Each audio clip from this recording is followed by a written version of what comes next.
Chapter number 7 alternating current revision lecture 5th है ये. सो let's start.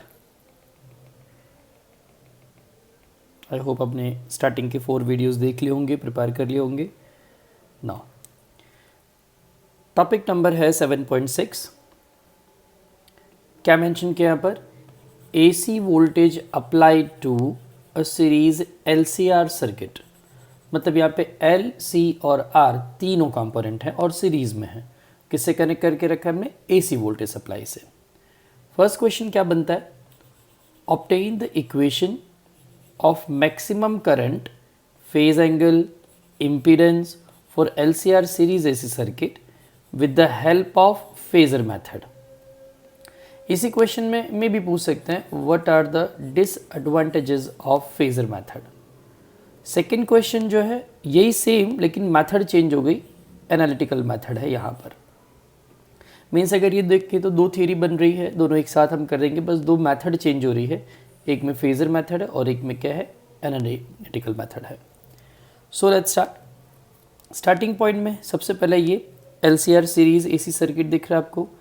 यहाँ पे हम लिख सकते हैं this is V is equals to VM and sine omega t supply. ये रजिस्टर हो गया, ये कैपेसिटर है और ये इंडक्टर है. इन तीनों को हमने सीरीज में कनेक्ट करके रखा इस वोल्टेज सप्लाई से. तो स्टार्टिंग में सबसे पहले जो हम लिखते हैं पॉइंट वाइज सारा का सारा, क्या आपने यहाँ पर as shown in the figure वाला कंडीशन कि as shown in the figure कौन कौन से component? An inductor, capacitor and resistor are connected in series with AC voltage supply. V is equals to VM sin omega t. तो ये equation number 1 हो गया हमारा, जब हमने अप्लाई वोल्टेज की बात की. सेकेंड पॉइंट क्या बन रहा है? अब यहाँ पे हम पर्टिकुलर टाइम t की बात करते हैं. Let at time t charge on the capacitor is Q and current in the inductor. Inductor मतलब सर्किट में उस टाइम पर्टिकुलर टाइम पे I, हम IT भी लिख सकते हैं इसको, या फिर I भी चलेगा. So according to the Kirchhoff's loop rule, अगर मैं यहाँ पे लूप रूल लगाता हूँ तो क्या मिल जाएगा बेटा?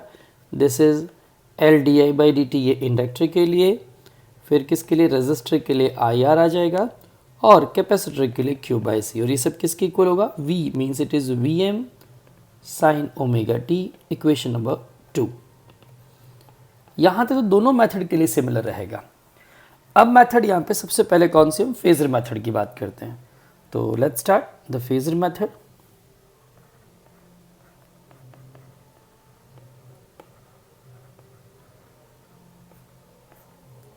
फेजर मेथड में क्या होगा? तो सबसे पहले हम यहाँ पे क्या करेंगे? फेजर ड्रॉ करेंगे, फेजर डायग्राम. मतलब हम इसको वेक्टर फॉर्म में लेंगे और एक पर्टिकुलर टाइम पे रिप्रेजेंट करने वाले हैं. So let's start. सबसे पहले बात करते हैं करंट की. Due to the series connection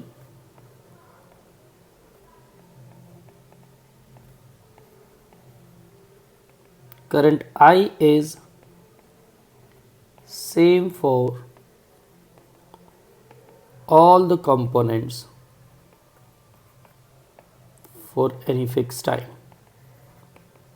मतलब करंट टाइम के साथ तो चेंज हो रहा है, लेकिन फिक्स टाइम पे जो करंट होगा वो सारे कंपोनेंट के लिए सेम होगा, ऑल, क्योंकि सीरीज कनेक्शन है ये. तो अब ये करंट की बात होगी तो हम इस करंट को भी कंसिडर कर लेते हैं कि भाई लेट वो करंट वैल्यू है that is I is equals to IM and it is sine omega t plus phi. Equation number हम 3rd दे देंगे इसको. It is equation number 3rd. यहाँ पे फाई क्या उसको मेंशन कर देते हैं. So what is phi over here? So where this phi is equals to phase difference between current and voltage V, दोनों के बीच का फेज डिफरेंस वैल्यू है ये। अब क्या करना है, फेजर ड्रॉ करने के लिए सबको हम वेक्टर फॉर्म में रिप्रेजेंट करेंगे। करंट और वोल्टेज को देखो वेक्टर होता नहीं है, पर फेजर मेथड क्या, particular time interval, particular time पर हम क्या करें, इसको in the form of vector represent करने वाले। हमने फेजर का डिस्कस कर लिया पहले। So start, let vector I, हमने पहले वेक्टर I लिया, इज द फेजर ऑफ, किसका फेजर है ये, करंट। एंड अब कौन कौन रह गया, सो दैट इज इंडक्टर के लिए तो VL वेक्टर, कैपेसिटर के लिए तो इट इज VC वेक्टर, और हम बात कर लेते हैं किसके लिए, रजिस्टर के लिए VR, एंड सप्लाई के लिए vector V। So are the phasors of voltage for inductor, capacitor, resistor and the supply respectively।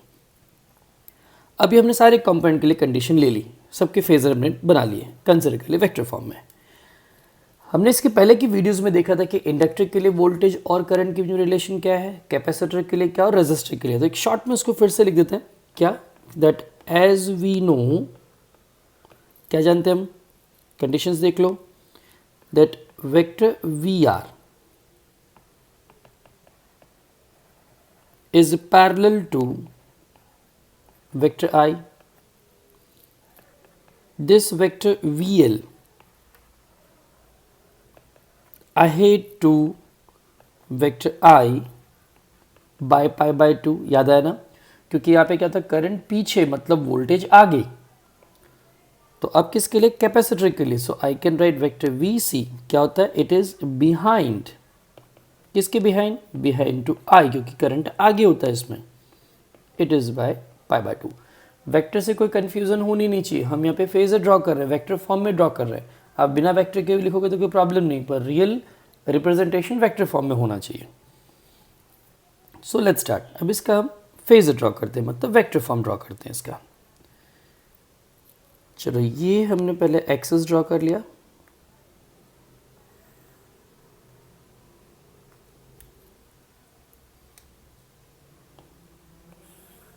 यहाँ पर भी जरूरत पड़ने वाली है।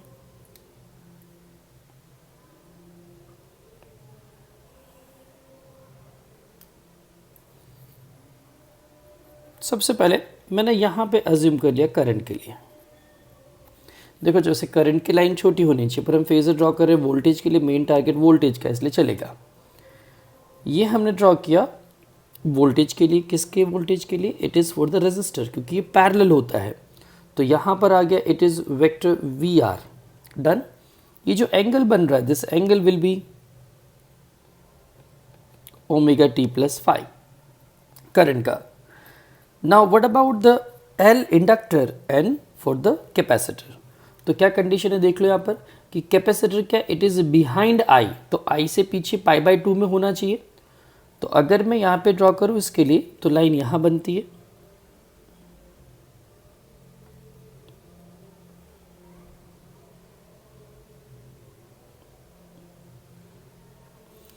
एग्जैक्टली 90 डिग्री इसके साथ, और ये हो गया आपका, दिस इज VC, क्योंकि इसे देखो पाई बाय 2 जितना, अगर नोटिस करो तो पाई बाय 2 जितना क्या हो गया, ये करंट आगे चल रहा है, किसके कंपेयर में, इस वोल्टेज के कंपेयर में, in the case of capacitor. अब किसका नंबर आ रहा है, इंडक्टर के लिए। तो इंडक्टर में क्या है, इंडक्टर में voltage ahead to I pi by 2, उससे आगे चलना चाहिए। अब उससे आगे चलने का मतलब क्या हो गया, हम थोड़ा सा इसको आगे ट्रेस करें, चलो बोलो कैसे, लेकिन है तो पाई बाय 2।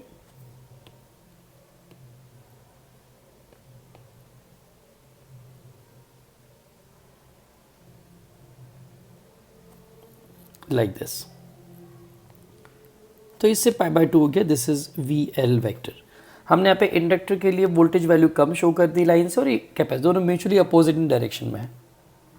मीन्स अगर डायग्राम को यहाँ पे मैं कंबाइंडली ड्रॉ करना चाहूँ तो इफेक्ट कैसा मिलेगा, देखो ये वैल्यू जो दिख रही है आपको यहाँ पर, ये है वी सी का वैल्यू, लेकिन अब अगर मैं इसमें इस वी एल की वैल्यू को रिप्रेजेंट करूँ इस साइड, तो क्या होगा, इन दोनों का एडिशन करेंगे तो वैल्यू थोड़ी सी कम हो जाएगी।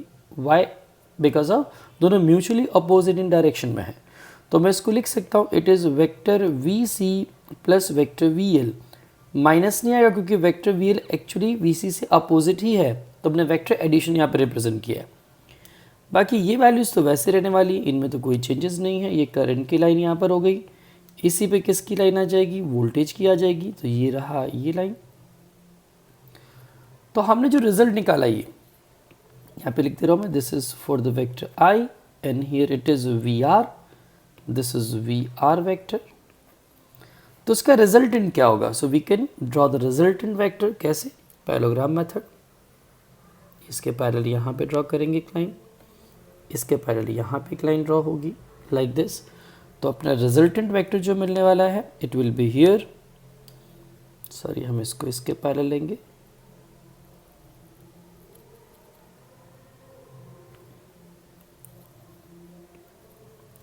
तो ये जो मिल रहा है this is the resultant vector, ये हो जाएगा vector v, this is the resultant vector v। अब एंगल की बात अगर करते तो यहाँ पे एंगल कैसे, तो देखो ये एंगल जो बना ये कंप्लीटली कितना था, it was omega T plus 5, means ये होगा ओमेगा टी, और इनके बीच में जो फेज डिफरेंस आ रहा है दैट इज 5। तो ये हमारा फेजर हो गया। किसके लिए फेजर कंप्लीट किया हमने, ये LCR सर्किट के लिए। इनके मैग्नीट्यूड्स की अगर बात करूं कि अगर इसका मैग्नीट्यूड, ये वैल्यू कितनी, लाइन का लेंथ कितना, so it will B capacitor का मैक्सिमम वैल्यू और माइनस करके किसका, इंडक्टर का मैक्सिमम वैल्यू। ये वैल्यू किसकी हो जाएगी, तो ये रेजिस्टर का maximum value, it is VRM, और ये जो मिलेगा वो क्या होगा, मैक्सिमम वोल्टेज वैल्यू। मीन्स अगर मैं इसको रिप्रेजेंट करता हूँ यहाँ पर, so I can write it as this VRM, VR is equals to V is equals to IR, means I max R. If I am writing for the inductor, so it is LM, this will be IM and this is XL. अगर हम यहाँ पे लिखते हैं किसके लिए, C के लिए, so it will be IM and this is XC. Now the next, अब फेजर डायग्राम में दिख रहा है, so from the phasor diagram, तो यहाँ पे वेक्टर एडिशन वाला रूल लगा दें तो क्या होगा, resultant vector V is equals to vector VR plus vector VC plus vector VL। Equation number अगर देना है इसको तो it was third, so here we can write it as fourth number. And अगर मैं पाइथागोरस थ्योरम लगा दूं तो क्या हो जाएगा, VM स्क्वायर, क्योंकि इनके मैग्नीट्यूड्स लेने हैं और ये मैग्नीट्यूड, देखो ये रहा मैग्नीट्यूड, ये रहा magnitude, so we will talk about the magnitude only, right. Now अब कंडीशन देखते हैं यहाँ पर, VM स्क्वायर ये क्या हो जाएगा, it will B VR square, here it is, तो ये VC वेक्टर है और ये VL वेक्टर है, तो क्या हो जाएगा यहाँ पर, दिस विल बी VCM, यहाँ पे मैक्सिमम लगा दो बेटा, and this is VLM and here will be square. तो ये पार्ट भी कंप्लीट हो गया। V is equals to IR है, means I can write I maximum R, यहाँ पर क्या हो जाएगा, it will be I maximum and this is XC, this is I maximum, this is XL and whole square. तो यहाँ से मैं I को कॉमन ले लूँ, it is IM square, this is R square, this is XC and here it will be XC है तो I can write XC and this is minus XL and whole square. ये है VM square. After this, तो यहाँ तक तो value हमने निकाल दी। अब मैं यहाँ से सब्जेक्ट अगर ले लूँ इसको, VM स्क्वायर हो गया, मैं VM IM को सब्जेक्ट अगर ले लूँ बेटा, so I can write this IM square, तो इसके डिवाइड में आ जाएगा पूरा पार्ट ये, so I can write it as IM square is equals to VM square by R square, this is XC minus XL whole square, so this IM is equals to, it is VM by, and here it is root of R square XC minus XL whole square, so this is equation number कौन सा हो गया 5। तो ये हमारे पास maximum current का formula तो आ गया, जो हमने फर्स्ट क्वेश्चन मतलब क्वेश्चन में फर्स्ट पार्ट जो हमने पूछा था कि what will be the maximum current. तो ये पार्ट तो फिनिश हो गया। अब यहाँ पर इस टर्म को देखो, ये जो दिख रहा है तुम्हें डिवाइड में, ये एक्चुअली रेजिस्टेंस है, पर क्या लिखते हैं इसको here I am writing where this root of r square plus xc minus xl whole square, it is z, and this is nothing but impedance of the circuit. Actual में ये है क्या, तो एक्चुअल में हम इसको ऐसा बोल सकते हैं, this is effective resistance of the AC circuit. तो एसी सर्किट का इफेक्टिव रेजिस्टेंस वैल्यू हो गई। चलिए अब इसके बाद क्या, ये तो हमने रिजल्ट निकाल दिया किसके लिए बेटा, करंट का हो गया, इम्पीडेंस भी निकाल दिया, ये इम्पीडेंस का फॉर्मूला बना। मतलब मैं इस फॉर्मूले को ऐसे लिख सकता हूँ, that means this I M is nothing but it is V M by Z. मैं ऐसे इसको रिप्रेजेंट कर सकता हूँ। इक्वेशन नंबर इसको मैंने दे दिया 6। अब फिर से हम फेजर पे जाएं। So from phasor diagram, phasor diagram में आप सिर्फ इतने पार्ट को अगर फोकस करो, यहाँ पर ये वाला वैल्यू, तो कलर चेंज कर दूँ तो आपको दिखे, ये यहाँ से और ये वाला पोर्शन, तो ये एंगल फाई है। तो इसके लिए हम कैसे रख सकते हैं, ये वी आर वैल्यू होगा और ये सेम वैल्यू यहाँ पे लिख सकता हूँ, मतलब V C M minus V L M. तो इसके लिए रिलेशन कैसा बनता है, तो हम उस डायग्राम को फिर से यहाँ पे रख दें आपके लिए समझने के लिए। ये था, ये रिजल्टेंट है यहाँ पर, ये लाइन ऐसे गई, ये लाइन ऐसी है। This is V C M minus V L M, ये है वी आर एम और ये है मेन वी और ये एंगल है फाई। तो क्या हो जाएगा बेटा, अगर मैं यहाँ पे टेन फाई का इक्वेशन लगाऊं तो tan phi formula tan phi क्या हो जाएगा, this will be V C M minus V L M divided by V R M. So what is this V C M, it is IMXC, this is IMXL divided by, I can write it as IMR। तो I cancel हो जाएगा common आके ऊपर से, सो ऊपर रहेगा XC minus XL by R। What is this, this is 10 phi. मतलब अगर फेज के फॉर्म में रखूँ तो यहाँ पे क्या हो जाएगा, 10 inverse, it is XC minus XL by R। चलो फेज डिफरेंस का भी फॉर्मूला हमको मिल गया। अब क्या करना है ना, तो 10 फाई तक का हमने यहाँ पे फिनिश किया। मैं इसको यहाँ पर एक अलग से डायग्राम रिप्रेजेंट कर सकता हूँ कुछ इस तरह से,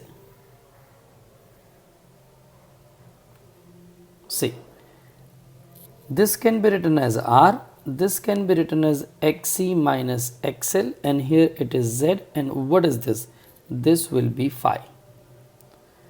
तो हमने 10 फाई का इक्वेशन निकाल लिया। इसके दो केसेस बन सकते हैं, हम केसेस देख लेते हैं कौन कौन से बेटा। सबसे पहले हमने बात किया केस 1 का। केस 1 में क्या रखूँ मैं, सपोज ऐसा हम कंडीशन ले लेते हैं, चलो केसेस करके 1 2 लिख देता हूँ, ठीक है ना। केसेस यहाँ पे first, if this XC is greater then XL, या फिर मैं ऐसे लिख सकता हूँ कि ये VC ग्रेटर देन VL हो, तो ऐसे कंडीशन में क्या हो जाएगा, जो सर्किट है, देन सर्किट इज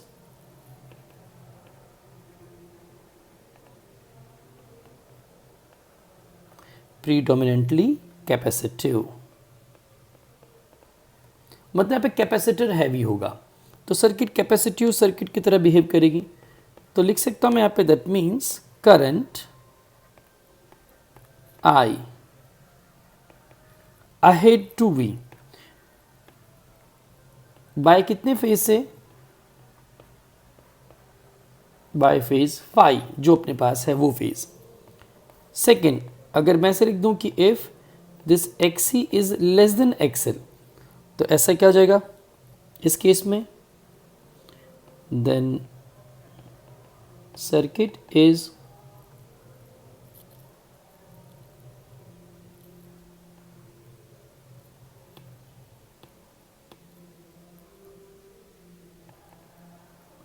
इंडक्टिव, लिख दो सिंपल, प्रीडोमिनेंटली नहीं लिखोगे चलेगा।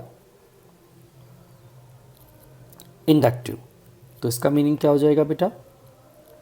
That means I behind to V, ये वी से पीछे चल रही है। अब ये मेथड तो हो गया, पर इसके कुछ अच्छा हाँ, यहाँ पे ग्राफ ऐसा बन सकता है। देखो ये ग्राफ हमने यहाँ पे रखा हुआ है पिक्चर में, ये किस केस के लिए है?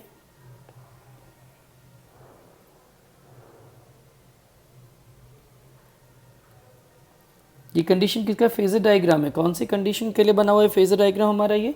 कि एक्सेल वैल्यू करंट आगे चल रहा है, यहाँ पे इट इज करंट अहेड। यहाँ पे एक्सी की वैल्यू क्या है? XC is greater than XL case के लिए। तो देखो यहाँ पे करंट आगे चल रहा है, कैसे? करंट यहाँ पे टॉप पे पहले आ गया, यहाँ पे नीचे आ गया, थोड़े टाइम बाद ही नीचे आया। तो ये जो हमारा दिख रहा है ये फेज वैल्यू 5 है। तो ये डायग्राम हम बना सकते हैं। पीछे के लिए होगा तो क्या होगा? ग्राफ वैल्यू थोड़ी उल्टी बनेगी। तो उसका मैंने प्रैक्टिस करवाया था, अगर आपको पहले, तो आपको आ जाना चाहिए। नहीं आएगा तो आप बताना, फिर से मैं उसके लिए कुछ एक वीडियो बना दूंगा कैसे डायग्राम सबके ड्रॉ करने हैं। अब इसका डिसएडवांटेजेस क्या है? देखो जल्दी एग्ज़ाम में आता नहीं है, लेकिन ठीक है, अगर है बुक में तुमको कर लेना है।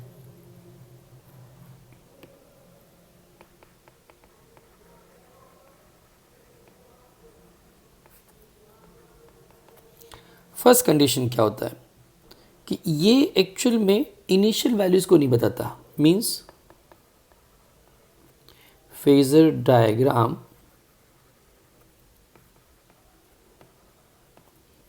cannot say about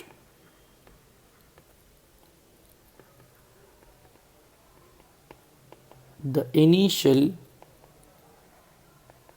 condition। Initially कोई भी टाइम के लिए हम ग्राफ ड्रॉ कर देते हैं, इसलिए कोई इनिशियल वैल्यू की हम बात ही नहीं कर सकते। स्टार्टिंग में क्या था? वी डोंट नो, ये हो गया। अब कोई भी टाइम के लिए उसका भी एक पॉइंट बनता है कि हम कोई भी आर्बिट्री पॉइंट ले लेते हैं। मतलब क्या?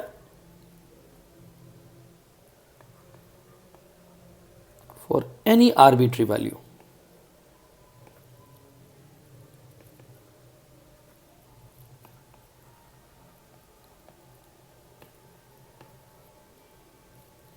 या फिर हम ऐसे लिख दें, any arbitrary value can be taken, कुछ भी ले सकते हैं।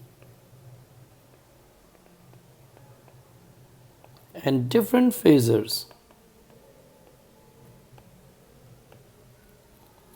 Can be drawn.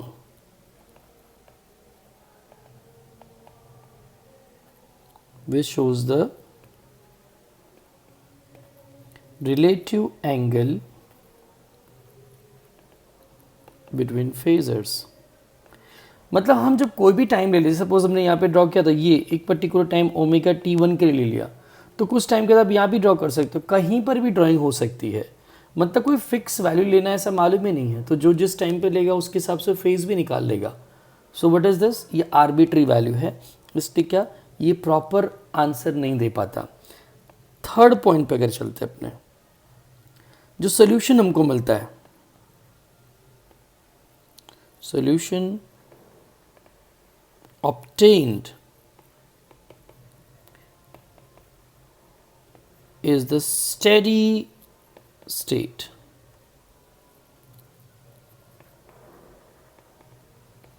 हमने फेजर में क्या किया? एक फिक्स टाइम पे हम ड्राइंग कर लेते हैं। मतलब टाइम फिक्स हो गया, तो टाइम फिक्स हो गया तो मतलब जो आपका आंसर है सोल्यूशन वो भी फिक्स हो गया। पर एक्चुअल में तो पूरा कॉन्सेप्ट ही वेरिंग का है, तो क्या कर सकते हैं? हम यहाँ पे जनरल इक्वेशन ही निकाल सकते हैं। Means not the general solution, मतलब वेरिंग सोल्यूशन हम नहीं निकाल सकते। तो ये इसकी लिमिटेशन है फेजर मेथड की। जल्दी एग्जाम में आता नहीं, लेकिन मे भी कभी आ जाए, इसलिए आपको प्रिपेयर कर लेना है। तो इसको एक बार अच्छी तरह से देखना, प्रिपेयर करना। अब सेकेंड मेथड पे चलते हैं अपने। जो सेकेंड मेथड है दैट इज एनालिटिकल मेथड। अब उस मेथड में क्या करना है?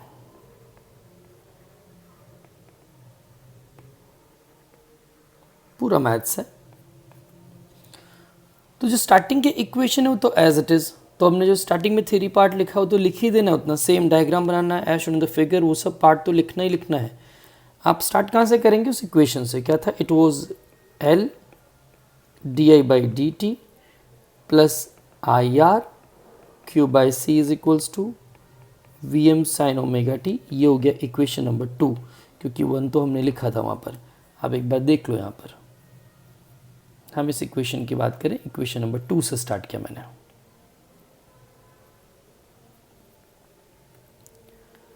यहाँ पे कंडीशंस में देख लो क्या है, आपको क्या दिख रहा है, that where what is this I बेटा, it is D Q by D T. अगर ये D Q by D T मतलब अगर मैं D I by D T करूँ तो क्या हो जाएगा, वो हो जाएगा D two Q by D T square हो जाएगा, डी स्क्वायर भी बोल सकते हो आप। मीन्स मैं इस इक्वेशन को क्या रिप्रेजेंट कर सकता हूँ कि that L D two Q by D T square plus I की जगह पर भी आए तो आर को आगे ले लूँ मैं इधर, it is d Q by D t, this 1/c/q, it is V M sine omega t. इसको इक्वेशन नंबर मैंने 3 दे दिया। अब ये इक्वेशन कैसा दिख रहा है, डिफरेंशियल इक्वेशन की तरह दिख रहा है। सो हियर लिख दूँ मैं इधर, above equation is the differential equation of electric charge Q for the LCR series AC circuit.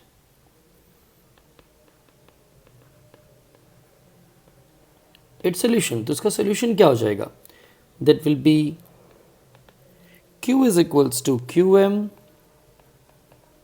Sign omega T plus theta, equation number 4। ये chapter number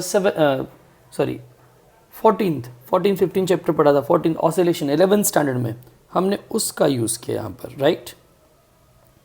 so let's start. तो Q is equals to Q में यहाँ पे condition clear.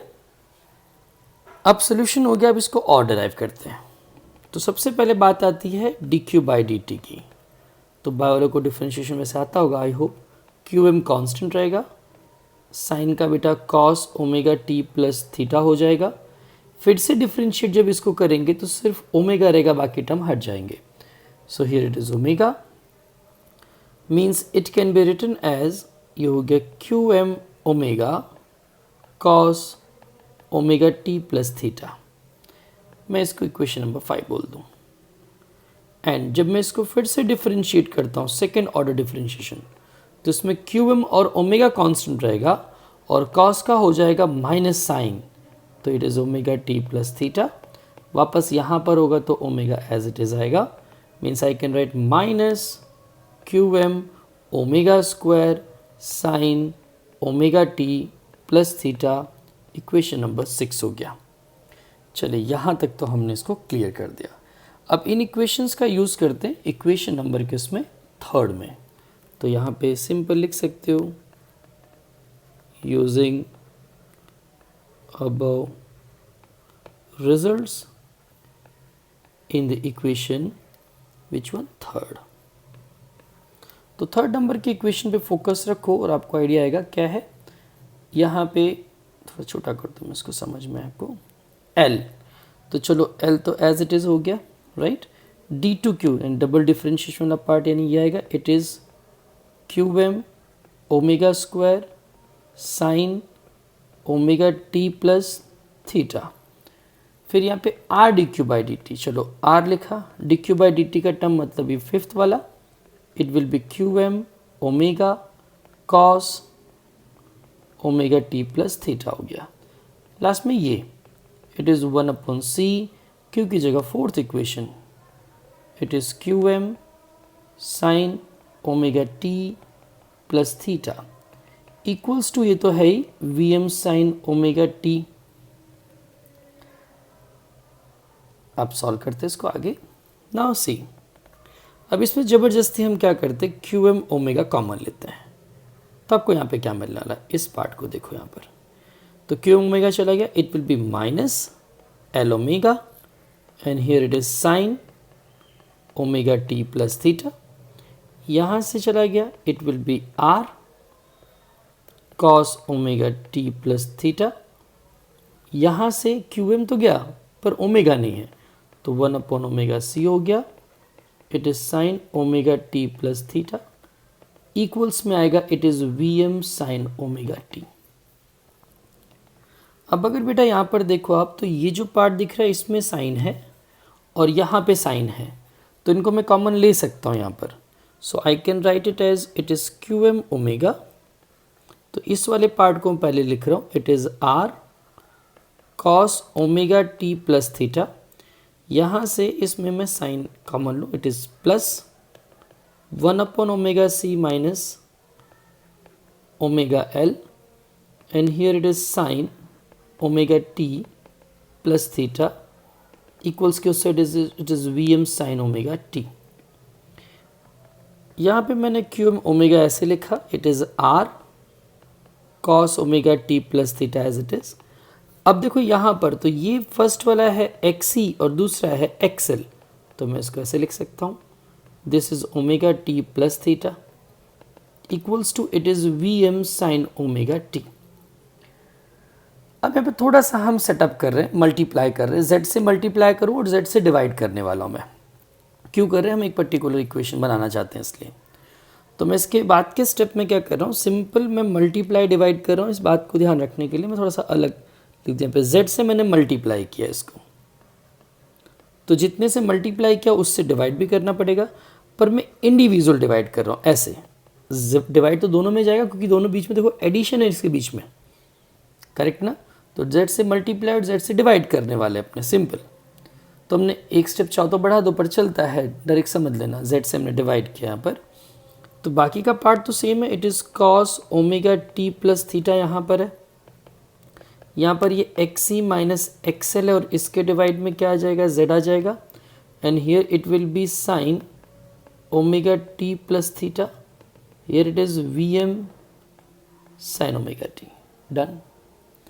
चलो ये part भी complete हुआ। अब इसको डिवाइड करने से फ़ायदा क्या है, तो आपको याद होगा वो हमने एक डायग्राम ड्रॉ किया था अभी इसके पहले फेजर मेथड में, ये वाला पार्ट।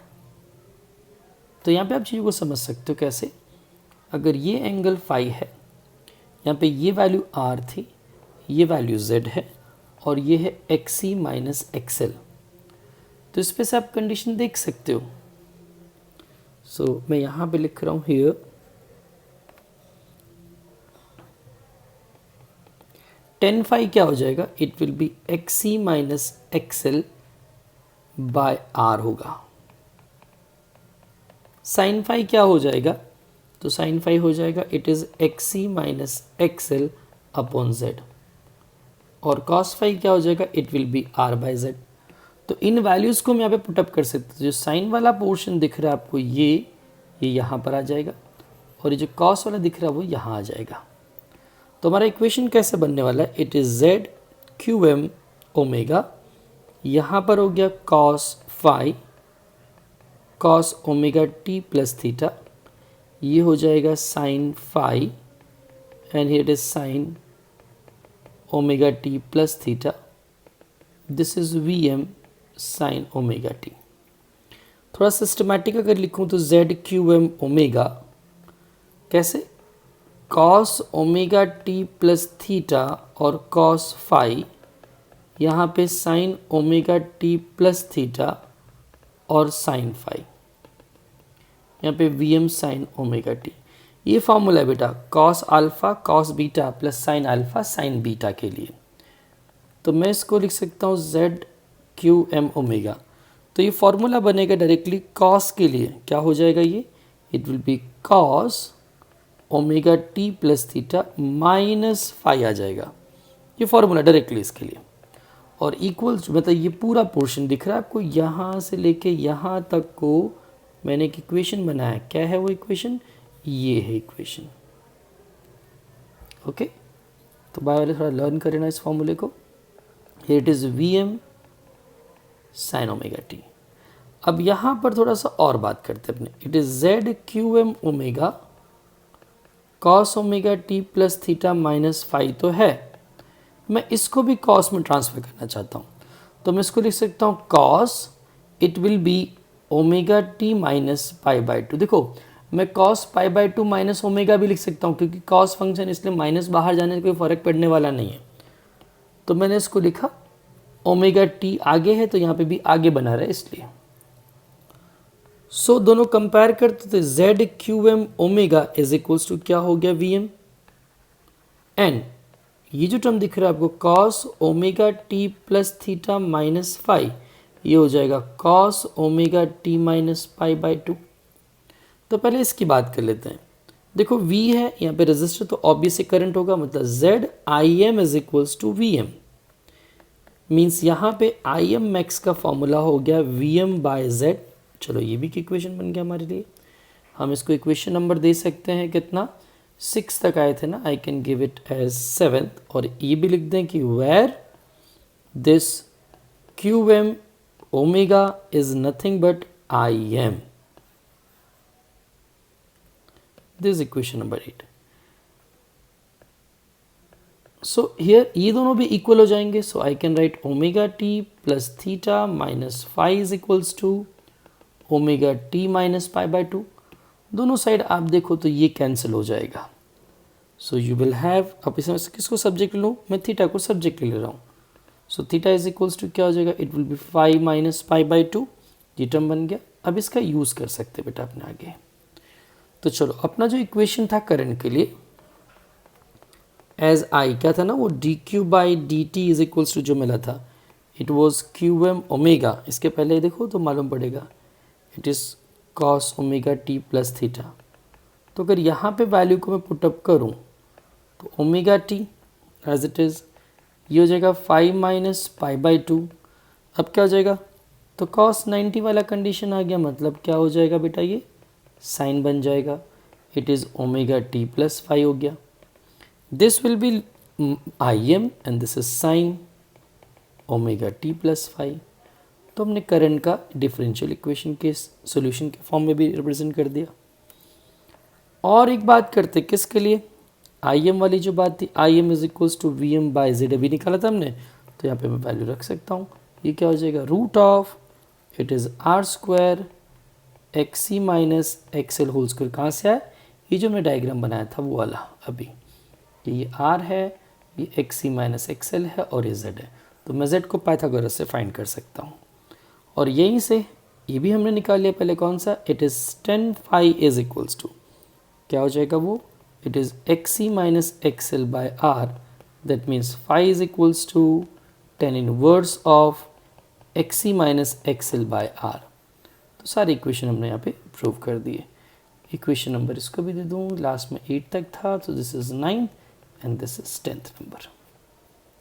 इस बेस पे एक ही न्यूमेरिकल ये है जो इलस्ट्रेशन में है बेटा, आपने वो सॉल्व कर दे तो ये टाइप फिनिश हो जाएगा। In this question a register of 200 ohm, तो जो गिवन लिखते हैं उसको चलो फटाफट। So register R it is 200 ohm, a capacitor of, तो कैपेसिटेंस देख के रखा हुआ है, C is equals to it is 15 microfarad, are connected in series to this value. देखो वोल्टेज कुछ भी नहीं दिया हो तो हम क्या लिखते हैं, आर एम एस भी लिखो या भी लिखो चलेगा दोनों। सो इट इज़ 220 वोल्ट। फ्रीक्वेंसी देख के रखे कितनी बेटा, इट इज़ 50 हर्ट्ज। तो सबसे पहले क्या फाइंड करना है, calculate the current in the circuit. तो फर्स्ट पार्ट सॉल्व करते हैं अपने, चलो ए करंट इन द सर्किट। अब लॉजिक है, करंट क्या हो जाएगा, आर एम एस। तो मैं आई आर एम एस लिखूँ या सीधा आई लिखूँ, दोनों का मतलब वही है, इसलिए कंफ्यूज होने की ज़रूरत नहीं है। तो यहाँ पे current in circuit it is I R M S, so it is V R M S by Z. मतलब मुझे सब चीज़ें फाइंड करनी पड़ेंगी। सबसे पहले मैं क्या करता हूँ, रेजिस्टेंस निकालता हूँ कैपेसिटर के लिए, X C it is 1 upon omega C, means it is 1 upon 2 pi F C. चलो हम वैल्यूज़ पुटअप कर लेते हैं। 2 एज इट इज़ 3.14, फ्रीक्वेंसी 50 है, ये 15 पॉइंट कितना था, ओनली 15 है, 15 माइक्रो 10⁻⁻⁶। हम सॉल्व करेंगे तो अप्रॉक्स जो हमारी वैल्यू आएगी एक्स सी की approx value, it is 212 ohm approx, मतलब ऐसे 212.3 ओम अप्रॉक्स आती है, ये हमने निकाल लिया। अब Z का भी जो फॉर्मूला है इम्पीडेंस का, वो क्या होता है बेटा, it is root of R square and here it will be X C square. तो R की वैल्यू कितनी है, इट इज़ 200 और एक्स सी कितना मेरा 212। जब इसको आप सॉल्व करना सारा का सारा खुद से सॉल्व करोगे, इट इज़ 291.5 ओम अप्रॉक्स। फिर से बोल दूँ, it is approximate value. So अब मैं फाइंड कर सकता हूँ करंट, तो I R M S is equals to V R M S by Z. V R M S है 220, ये 291.5, तो हमारा जो आंसर मिलेगा वो अप्रॉक्स 0.755 एम्पियर मिलेगा। तो हमने करंट तो निकाल दिया। अब क्या फाइंड करना है पार्ट बी में, देखो calculate the voltage R M S across the resistor and the capacitor. चलो तो ये निकालते हैं पहले हम। एल क्या फॉर्मूला वोल्टेज के लिए, तो वी आर एम एस किसके अक्रॉस, रजिस्टर के लिए, तो ऑब्वियस क्या हो जाएगा, it is I R means I R M S into R होगा। हम वैल्यूज पुटअप करेंगे तो आई आर एम एस है 0.755 और ये वैल्यू कितनी थी अपनी, तो इट इज़ 200। अप्रॉक्स आंसर आप लिख सकते हो इसको कितना, इट इज़ 151 वोल्ट। फिर हम निकालना चाहते हैं क्या, V R M S across the capacitor, तो वो हो जाएगा I R M S into X C, ये वैल्यू है 0.755 और ये वैल्यू थी अप्रॉक्स 212, मतलब आंसर अप्रॉक्स कितना 160। अप्रॉक्स लिख रहा हूँ क्योंकि आप कैलकुलेट करके चेक कर लेंगे इसको। यहाँ पे क्या बोला हुआ है, is the algebraic sum of these voltages more than the source voltage, if yes resolve the paradox. तो चेक करते हैं, सी पार्ट पे चलते हैं। इफ मैं यहाँ पे V इज इक्वल्स टू निकाल रहा हूँ V across R and V across C, check करता हूँ कितना है, तो ये 151 है और ये 160 है, तो आंसर कितना मिला, it is 11311 volt. This is greater then 220 volt. हमारा सप्लाई तो इतना था, तो इससे ज़्यादा क्यों हो गया, because of V behind the I by pi by 2 for capacitor.